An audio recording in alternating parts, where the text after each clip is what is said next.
ഇന്ന് തന്നെ ഡൗൺലോഡ് ചെയ്യൂ. കാണൂ നിങ്ങളുടെ ഫേവറേറ്റ് ഷോസ്.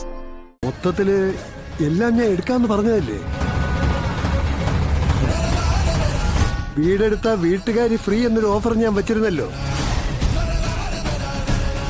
അന്നത് സമ്മതിച്ചിരുന്നെങ്കിൽ ഇങ്ങനെ കിടന്ന് കഷ്ടപ്പെടേണ്ട കാര്യം ഉണ്ടായിരുന്നു. ചേട്ടനും ചേട്ടത്തേക്ക് എന്റെ ഒപ്പം താമസിക്കാൻ പാടില്ലായിരുന്നോ?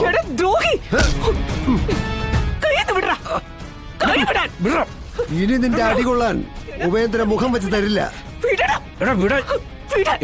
ഇതുപോലെ പിടിച്ചിട്ട് അടക്കി നിർത്തും. ഇതുപോലെ എന്റെ ചേട്ടൻ ഇതുപോലെ നിന്നെ അടക്കി നിർത്തിയിരുന്നെങ്കിൽ നിന്റെ കൈ ഒരു ആണുങ്ങളുടെ നേരെ ഇങ്ങനെ പൊങ്ങില്ലായിരുന്നു.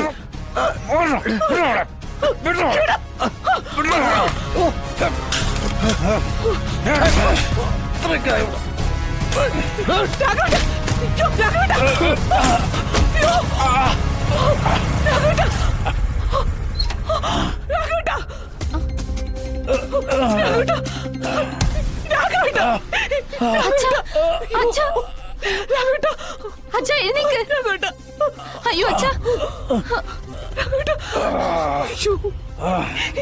നീ ഇത്രയ്ക്ക് ദുഷ്ടനാണോടാ? നീ കാണിച്ചു കൂട്ടുന്നതിനെല്ലാം നീ അനുഭവിക്കൂടാ. ഞങ്ങളോട് ചെയ്ത എല്ലാം ചതിക്കും. നീ കണക്ക് പറയേണ്ടി വരും. അത് ഞാൻ പറയേണ്ട സമയത്ത് പറഞ്ഞോളാം. ഇപ്പൊ എനിക്ക് നല്ല സമയമാ.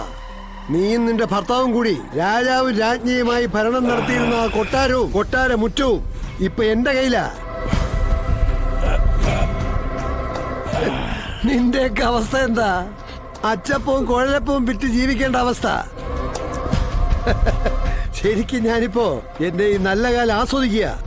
അതിന് വഴി തുറന്നു തന്നത് എന്റെ ഈ ചേട്ടത്തിയാ. ആ നന്ദി എനിക്ക് എന്റെ ചേട്ടത്തിയോട് എപ്പോഴും ഉണ്ടാവും.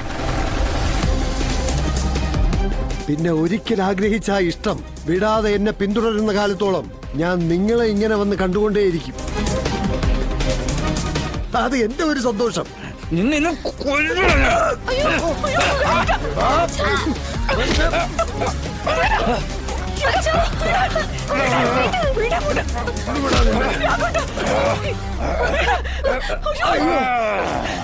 അച്ഛാ, ആരെയാണ്?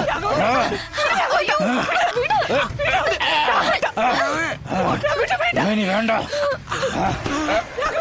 ഇവന് വേണ്ട, അല്ലെങ്കിൽ ഇവൻ ആരെങ്കിലും ഒരാള് മതി, രണ്ടുപേരാളും മതി. നിങ്ങൾ കൊല്ലടാ.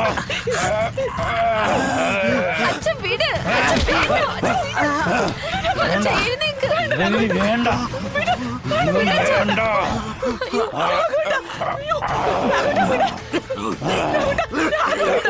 ഇവന് ഇവന് വേണ്ട.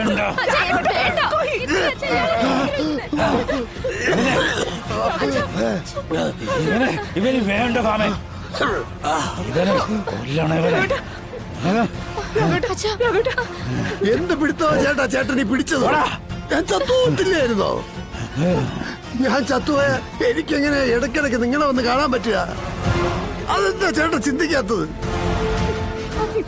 ദ്രോഹം ദ്രോഹം ഞാനാണോ ചെയ്തത്? ചേട്ടനല്ലേ?